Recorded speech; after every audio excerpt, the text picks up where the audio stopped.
The sun was shining bright in the clear blue sky, and the warm breeze carried the smell of summer through the air. It was the kind of day that made people want to be outside, laughing, talking, and enjoying life. Daniel Rivera stood in his backyard, flipping juicy steaks on the grill.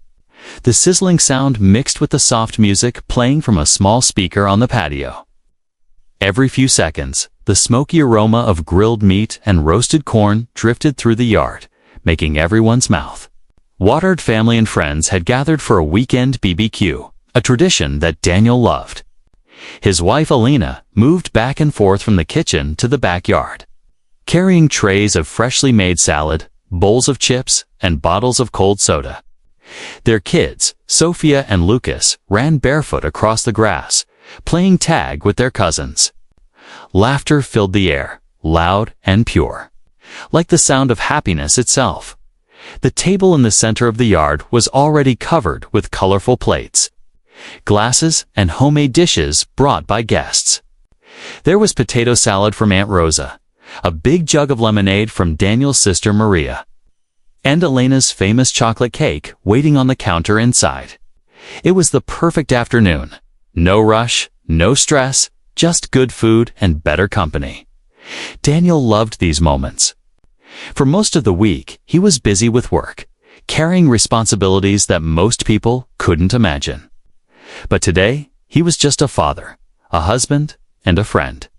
He stood there in his t-shirt and jeans, tongs in hand, smiling as the smoke curled into the sky. In the corner of the yard, his friend Carlos cracked jokes while turning hot dogs on a smaller grill. The kids squealed as they chased each other past the flower beds, and Alina reminded them not to trample her roses. The radio played a cheerful tune that everyone knew, and a few guests even sang along. From where Daniel stood, he could see the neighbor's yard over the fence. He didn't think much of it, but he noticed a shadow moving behind the wooden panels. A figure was standing there, still and silent. He assumed it was nothing, maybe just someone coming out for fresh air. This was a happy day, and he had no reason to believe anything would go wrong. As the afternoon went on, the smell of the BBQ grew richer. Smoke floated lazily into the sky, glowing in the sunlight. People filled their plates, and the sound of clinking cutlery joined the chatter. Lucas climbed into Daniel's lap for a piece of grilled chicken, and Sophia tugged on her mother's hand, asking for another slice of watermelon. Everywhere Daniel looked, there were smiles. Guests leaned back in their chairs, sipping cold drinks, talking about summer plans. Kids giggled as they tried to sneak extra dessert. It was the kind of simple happiness that made all the effort worth it. He didn't notice that in the house next door, a pair of sharp eyes were watching. Margaret Hill, the neighbor, stood by her window with her lips pressed into a thin line. The sound of laughter irritated her. The music, though not loud, annoyed her even more. She had never liked big gatherings. She had her own idea of how the neighborhood should be, and this, in her opinion, was too much. But Daniel didn't know any of that in this moment. To him, it was just another beautiful weekend, another chance to make memories with the people he cared about. He was proud of his home, proud of the life he had built. And as the sun began to lower just a little, casting golden light over the yard, he thought about how perfect everything felt. What Daniel didn't know was that while he was serving grilled steak to his friends, Margaret's hand was reaching for her phone.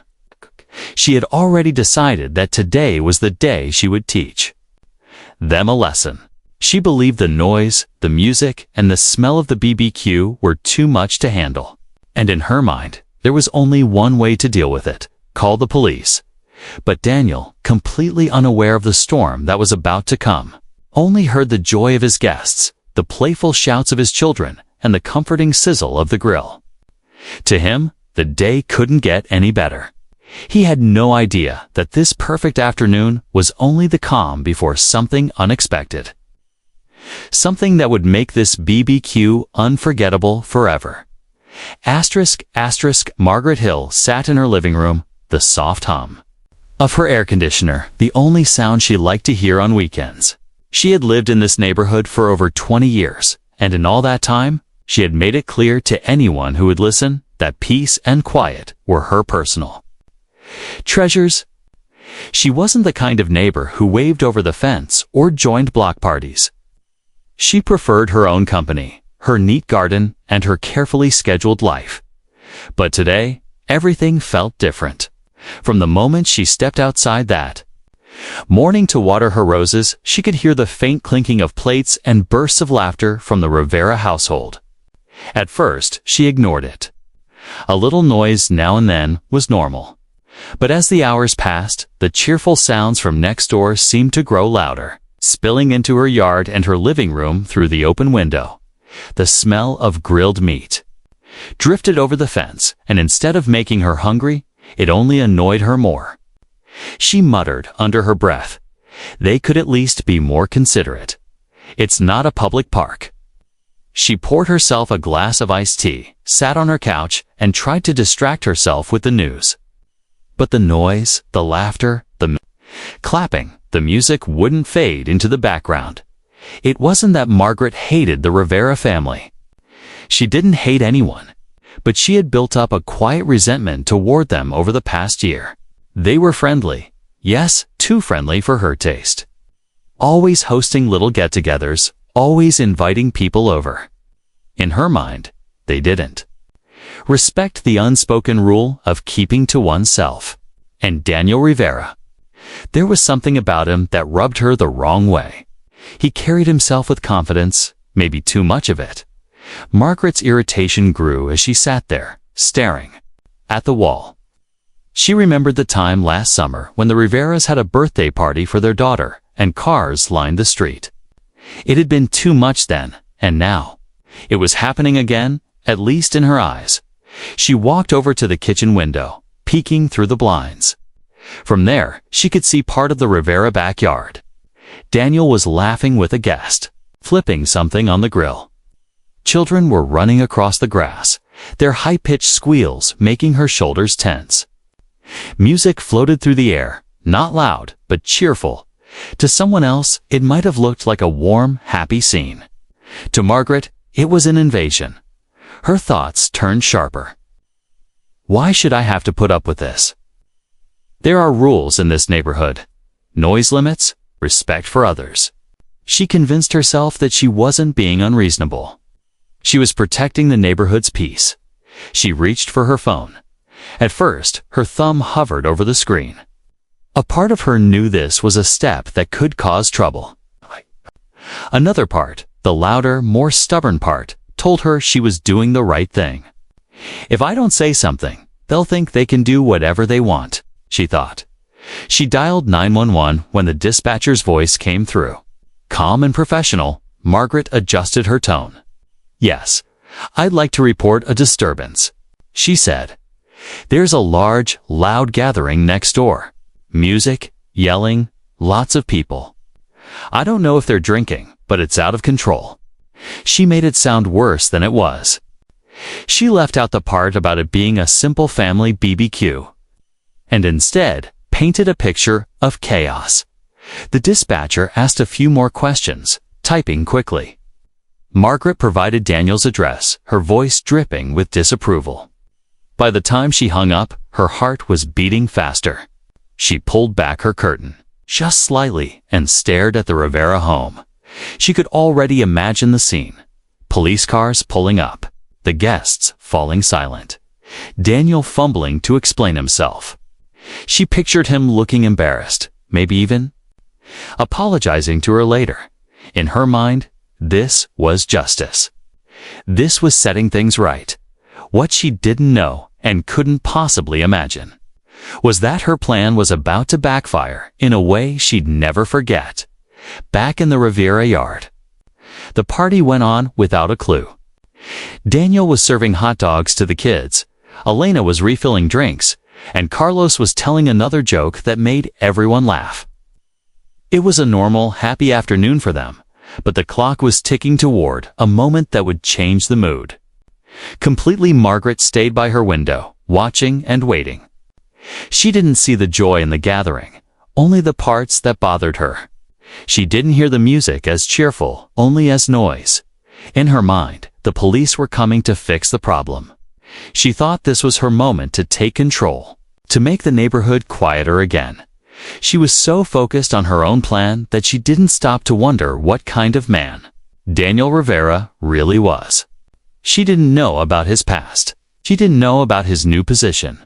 She didn't know the name and title that would make the officers. Attitudes changed the second they arrived. All she knew was that flashing red and blue lights would soon be turning onto their street, and as she sipped her iced tea, a small, satisfied smile crept onto her face. The afternoon sun had begun to sink lower in the sky, casting a warm, golden glow over the Rivera backyard. Plates were being refilled, drinks were being poured, and the sound of children's laughter danced in the air. Daniel was standing near the grill, slicing a piece of steak for his youngest guest. When something caught his attention, it started as a faint reflection, a flicker of red and blue on the side of the house. At first, he thought it might be from a child's toy or the glare of someone's phone. But then the sound came. The low, unmistakable hum of engines. The guests began to notice it too. Conversations slowed. Heads turned toward the driveway. The soft buzz of chatter was replaced by the quiet rumble of car tires on asphalt.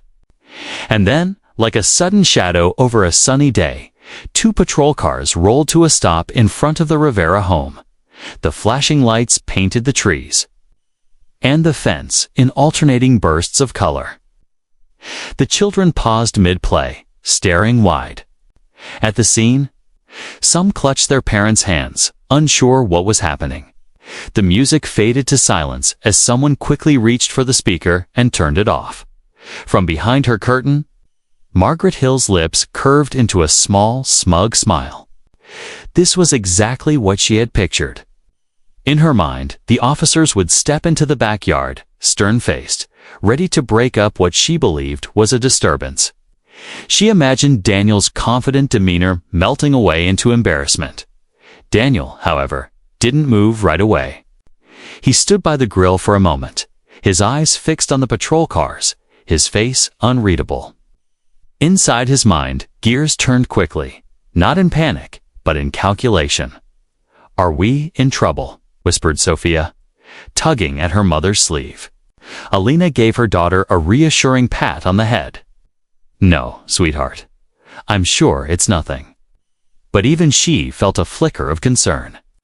Police didn't just show up to someone's house without a reason. The doors of the patrol cars opened. 2 uniformed officers stepped out, their expressions professional but cautious. They glanced at each other as they scanned the scene. A peaceful backyard, a neatly set table, and a group of people who had clearly been enjoying a relaxed afternoon. Nothing about it matched the urgency of a serious complaint. Still, their training told them to investigate. One officer adjusted his belt. The other held a small notepad in his hand. They walked toward the backyard gate, their boots crunching. On the gravel path, from the other side of the fence, Margaret watched eagerly, almost holding her breath. She expected raised voices, maybe even someone being asked to leave. She had no idea that within minutes, the entire mood of the visit would shift completely. Afternoon, one of the officers called out as they approached the gate. His voice was firm, but polite. Guests exchanged uncertain glances. A few chairs scraped against the ground as people stood up, instinctively straightening their clothes. Daniel finally set down his tongs, wiped his hands on a towel, and walked toward the officers with a calm, steady pace. He didn't rush, he didn't frown, but there was a quiet confidence in the way he moved, the kind of presence that didn't come from arrogance, but from knowing exactly who he was.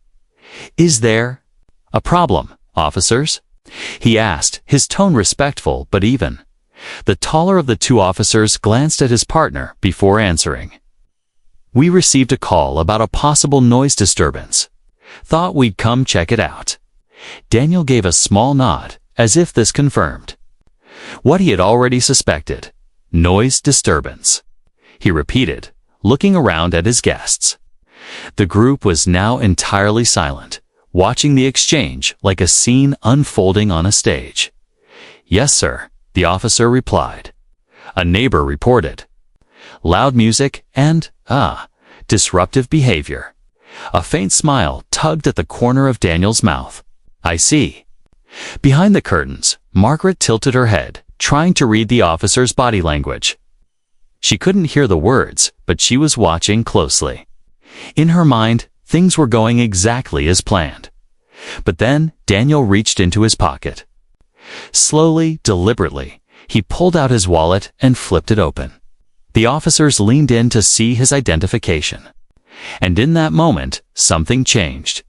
The taller officer's eyes widened slightly. His brows lifted.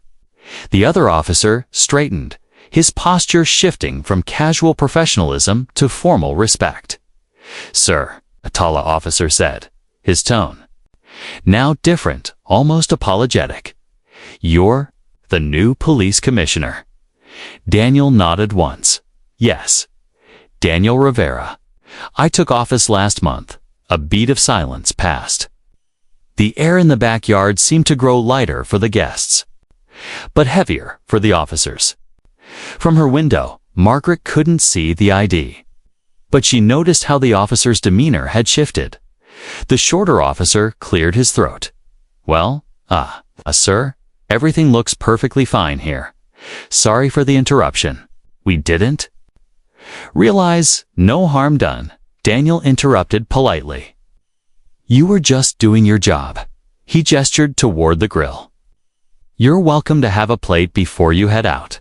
We've got more than enough food. The officers exchanged a quick glance, clearly caught off guard by the offer. And in that small moment, the power dynamic had completely reversed. This was no longer about a complaint. This was about respect and the realization that they had just walked into the yard of the man who led their entire department. Margaret, still hidden behind her curtain, felt something she hadn't expected: confusion. Why weren't the officers writing anything down? Why were they smiling? She didn't know it yet, but the lesson she thought she was teaching was about to be taught to her instead, and it would be one she wouldn't forget for a very long time. Asterisk. The smell of grilled steak still lingered in the air as Daniel stood by the backyard gate, facing the two uniformed officers.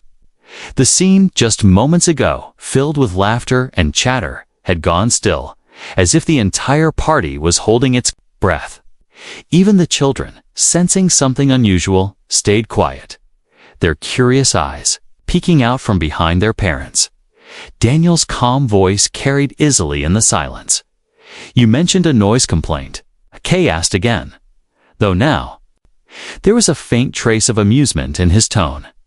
The taller officer shifted his weight, clearly aware of the eyes watching from the yard. Yes, sir.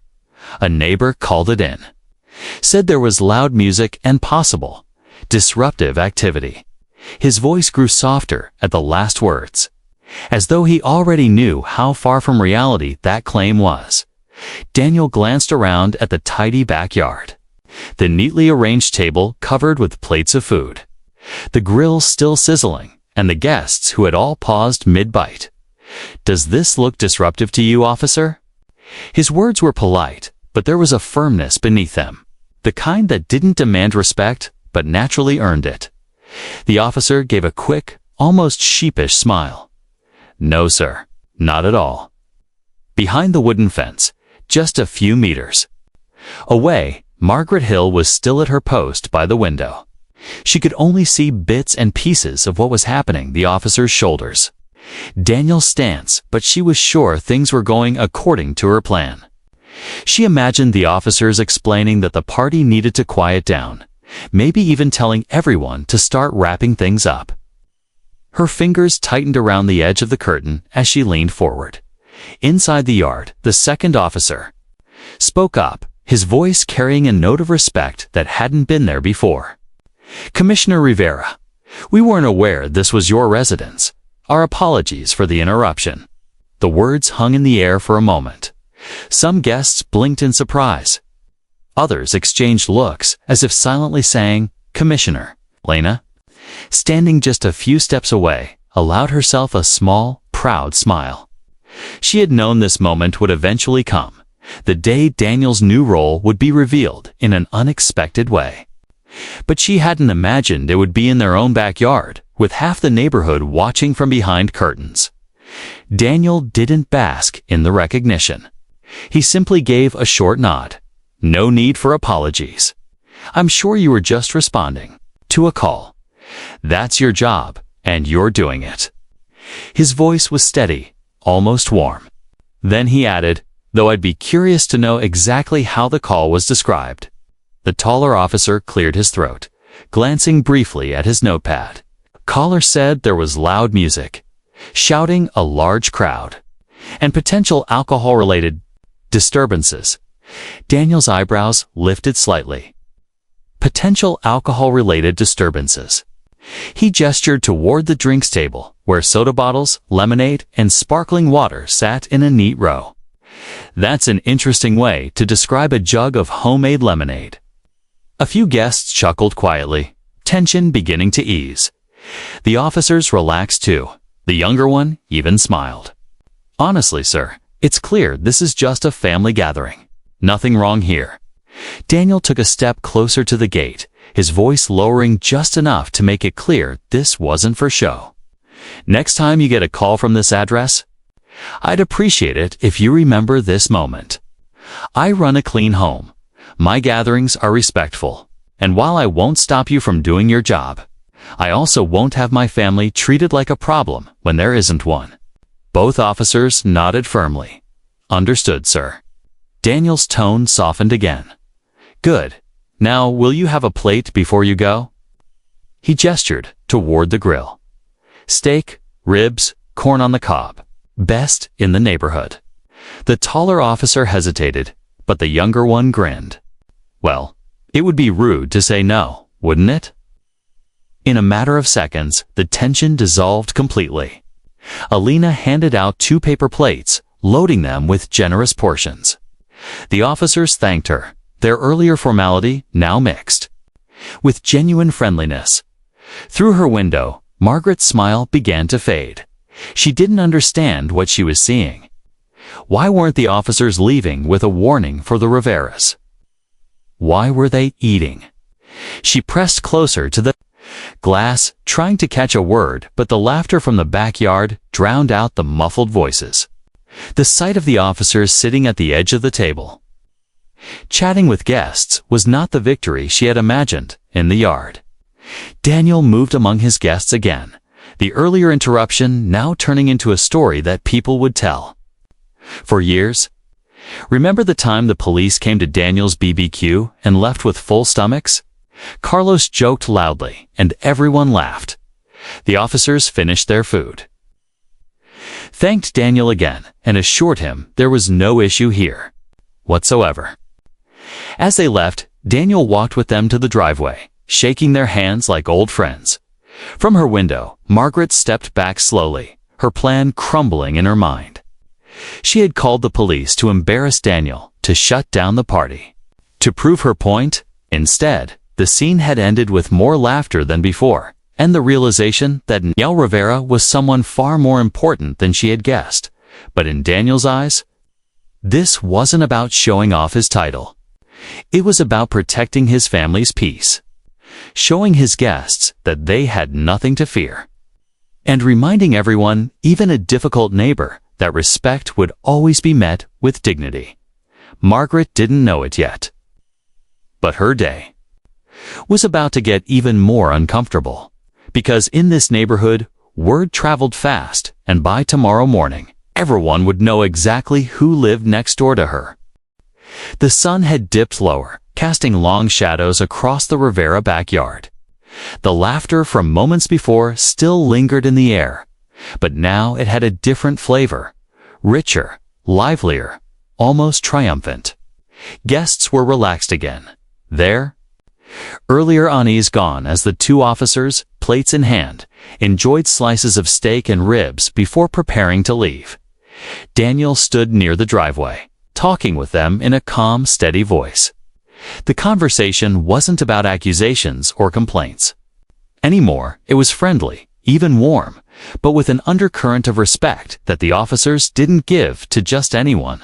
Every now and then, they nodded with the quiet seriousness of men speaking to someone they admired.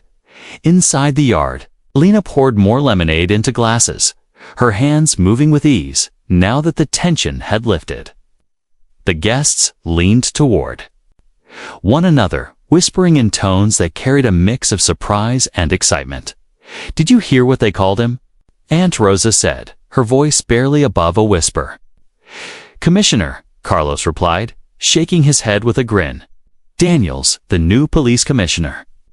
"No wonder the officers were so polite," Maria added, eyes wide. They didn't just find out who he was. They realized he's their boss. The realization rippled through the group like a sudden breeze. For some, it was awe. For others, it was pure admiration. Many had known Daniel for years, but few had truly understood the full weight of his role now. He was more than a neighbor, more than a friend. He was a man with authority over the very system that had been called to his door. On the other side of the fence, Margaret Hill's mood had shifted completely. She had been glued to her curtain. Since the moment the patrol cars arrived, at first she was smug, expecting a scene that would end in quiet humiliation for the Riveras. But now, she was confused. Her plan hadn't just failed, it had done the opposite. The officers weren't leaving with warnings or citations. They were leaving with full stomachs and easy smiles. From where she stood, she could see one of them patting Daniel on the back before climbing into the car. The other officer gave a small wave to Alina, and just like that, the patrol cars pulled away slowly, their lights off, leaving behind a backyard that seemed even livelier than before. Margaret let the curtain fall back into place, her chest tight. She had been so sure of herself. She had called to make a point, to remind the Riveras that there were rules. Instead, she had just exposed herself as the source of the complaint, and she knew that if word got out about Daniel's position, people would talk. And talk they did. Within minutes of the officer's departure, the story began to spread through the guests' phones. Carlos, unable to resist, sent a quick text to his brother down the street. Police just showed up at Daniel's BBQ. Turns out he's the new commissioner. You should have seen their faces. Maria's teenage son posted a photo on social media. Nothing incriminating. Just a shot of the grill and the officers holding plates, with the caption, "When the cops come to shut down your party. But end up staying for dinner. #Commissioner Life." By the time dessert was served, the news was already moving beyond the backyard. Friends were calling friends. Neighbors 2 streets over were messaging each other. "Did you know the guy at the end of the block is the police commissioner?" Daniel, for his part, didn't seem interested in making a spectacle of it. When guests congratulated him or asked questions, he smiled and politely redirected the conversation. His job was important, yes, but he didn't want his home to become an extension of his office. Here he was just Daniel, the man who grilled the best ribs in the neighborhood. Still, there was no stopping the shift that had happened. People saw him differently now. That quiet, steady confidence he carried made more sense. His calm reaction to the police visit wasn't just good manners. It was the discipline of a man who had spent years upholding the law. As the evening wore on, children returned to their games, adults chatted freely, and the music turned back on at a slightly lower volume, drifted across the yards once more. Every so often, someone would glance toward the fence, where Margaret's house loomed, silent and dark. She hadn't stepped outside since the patrol cars left. Alina noticed too. At one point, she caught Daniel's eye and gave him a knowing look. "You think she'd try this again?" she asked quietly as she passed him a plate of cake. Daniel shook his head slowly. "No," he said. "I think she's learned something today." But deep down, he knew it wasn't over. Neighbors like Margaret didn't forget things easily. What mattered now was that everyone else on the block knew exactly who he was, and that knowledge would protect his family more than any fence or locked door ever could. When the last guests finally began to leave, the air was cooler, the sky painted with shades of orange and purple. Daniel stood at the edge of his driveway, watching them go, shaking hands, and promising to do it again soon. From her window, Margaret watched too, though her eyes narrowed. This was not how she had expected the day to end. She had planned for control, for quiet, for a little victory over the neighbor who seemed too comfortable, too confident. Instead, she had handed him the perfect opportunity to show everyone exactly who he was, and she had done it in front of the entire neighborhood, for the first time in a long while. Margaret stayed silent. The lesson wasn't for Daniel, it was for her. And whether she admitted it or not, it stung. Morning lights spilled across the quiet street, glinting off neatly parked cars and dew-covered lawns. It was Sunday, the kind of calm, slow-moving morning when most people lingered over coffee and enjoyed the last breath of the weekend. But inside the neighborhood, the events of yesterday's BBQ were still the hottest topic of conversation. Margaret Hill woke up early, though she didn't feel rested. She sat at her kitchen table, staring into her tea as if it might wash away the sour taste of the previous day. The image of the officers laughing in the Rivera backyard replayed in her mind over and over. It didn't make sense to her. She had called them to put an end to the noise, to show Daniel and his family that not everyone on the block appreciated their gatherings. Instead, she had watched her plan crumble in real time. It wasn't just the failure of it that bothered her. It was the fact that she now knew Daniel was the police commissioner. The man she had been quietly resenting for months wasn't just some friendly neighbor with too many barbecues. He was someone with authority, someone respected far beyond their street. And if yesterday's scene had taught her anything, it was that others admired him too. Margaret's phone buzzed on the table. It was a text from her friend Irene, who lived 2 houses down. "So, you saw the BBQ yesterday? Can you believe Daniel's the new commissioner? He's so humble about it." Margaret's jaw tightened. She didn't reply. She didn't need to. She knew Irene wasn't just making conversation. She was fishing for details. People were curious. People were talking. And Margaret had a sinking feeling that, somehow, they knew she had been the one to make the call. Meanwhile, at the Rivera home, the morning was filled with the smell of fresh coffee and the sound of clinking dishes as Alina tidied up from the night before. Daniel was seated at the dining table, skimming through a few reports on his laptop. He wasn't dressed in uniform, just a simple shirt and jeans.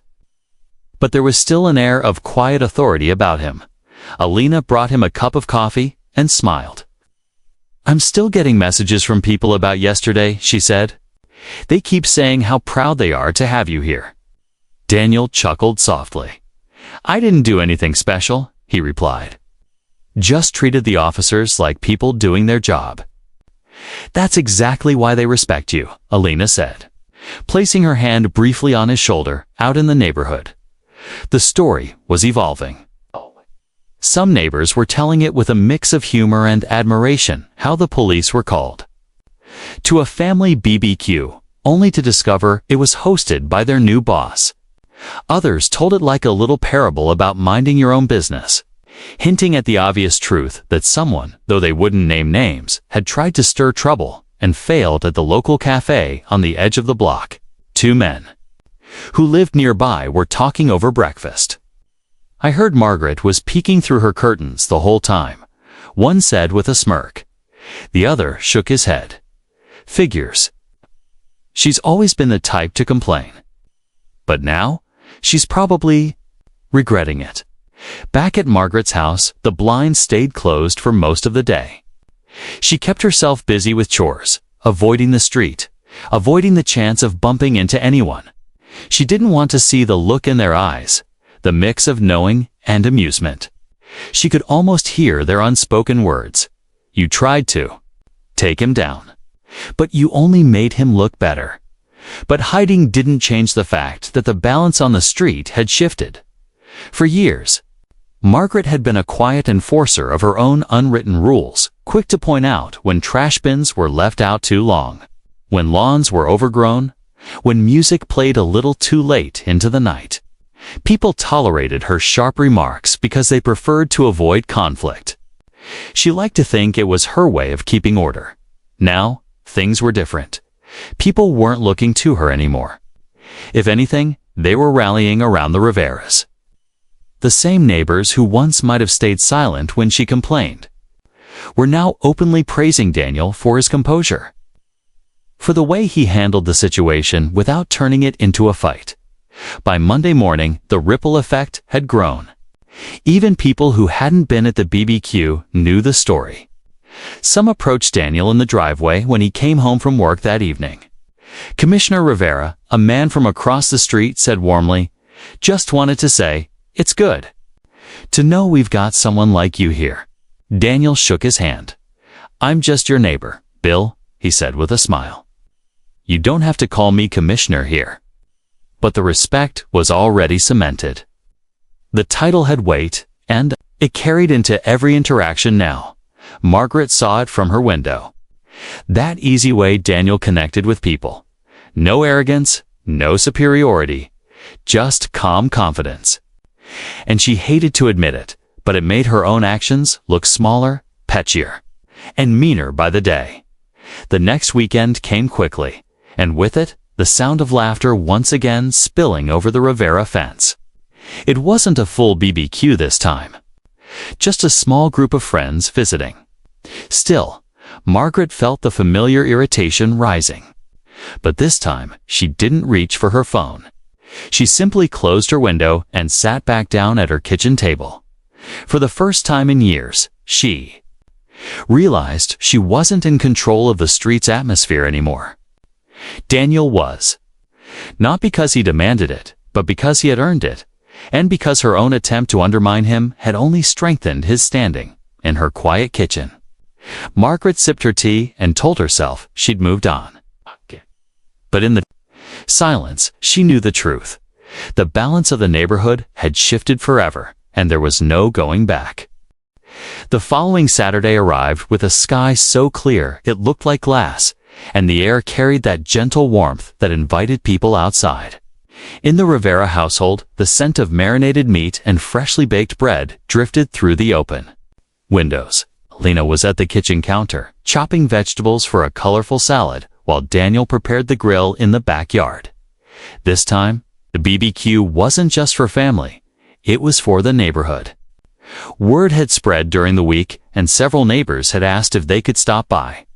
Daniel, in his easygoing way, said yes to everyone. "We've got plenty of room," he told Alina, "and it's a good chance to bring people together." By mid-afternoon, the backyard was alive again. Folding chairs were set up along the fence, the big table was loaded with food, and the grill hissed with the sound of sizzling burgers and ribs. Children darted between the legs of chatting adults, chasing bubbles that floated across the yard. It wasn't just the familiar faces from the last BBQ. A few neighbors who had never attended one of Daniel's gatherings before showed up, smiling and carrying dishes of their own. Bill from across the street brought a cooler of homemade lemonade.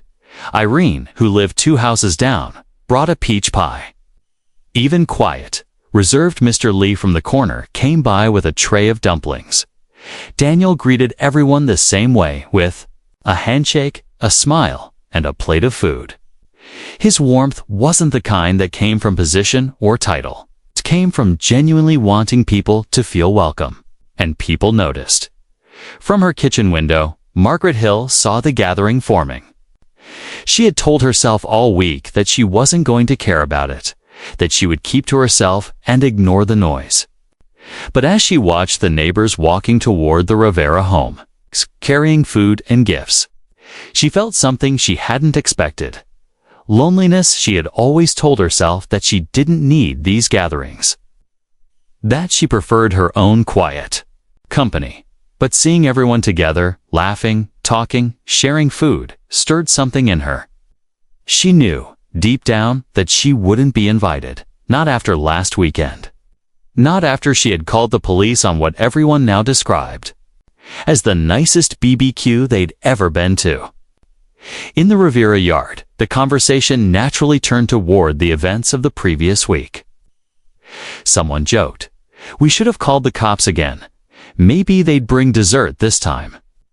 Laughter rippled through the group, and even Daniel smiled at the remark. But he didn't dwell on it. He had no interest in embarrassing Margaret, even indirectly. Instead, he raised his glass of lemonade and said, "I'm glad you all came. We live on the same street, but sometimes it takes a little effort to really know your neighbors. My door's always open, well, unless I'm at work." That last part earned a round of knowing chuckles. Alina noticed a few heads turned toward Margaret's house, the blinds still drawn. She knew there was no point in forcing anything, but a small part of her hoped that someday even Margaret might come over and share a plate. The afternoon unfolded like a picture of community life. Kids played catch on the lawn. Someone brought out a guitar, and a small group began singing softly in the shade. The smell of grilled corn and smoky ribs hung in the warm air. Meanwhile, inside her house, Margaret tried to distract herself with a book, but her ears picked up every bit of the laughter outside. She told herself it was too loud, that she didn't want to be part of it, but the truth was, she felt left out. She remembered the days when she had moved into this neighborhood, when people had stopped by to welcome her. Somewhere along the years, she had shut that door herself, locking everyone out with her sharp words and quick complaints. Out in the yard, Daniel caught sight of movement behind Margaret's curtain. He didn't stare, but he noticed. And though he had every reason to hold a grudge, he didn't feel anger toward her. Instead, he felt something closer to understanding. Some people built walls out of pride, out of habit. And sometimes, it took the smallest act of kindness to break them down. As the sun began to set, the BBQ showed no signs of slowing down. Lanterns were lit along the fence, casting a warm glow over the faces of neighbors talking in small circles. Children ran barefoot through the grass, their laughter carrying into the night. And then, in a moment that surprised everyone, including herself, Margaret's front door opened. She stepped outside, not in her usual crisp, guarded stance, but slowly, hesitantly. She carried nothing in her hands, just stood there for a moment, looking toward the source of all that noise and warmth. She didn't walk over. Not yet, but she stayed outside long enough for Daniel to notice. He lifted his hand in a small wave, his expression friendly, open. Margaret hesitated, then gave the faintest nod before turning back inside. It wasn't much, just a flicker of change. But to Daniel, it was enough to know that the wall between them had a crack now, and sometimes that's where the light starts to get in.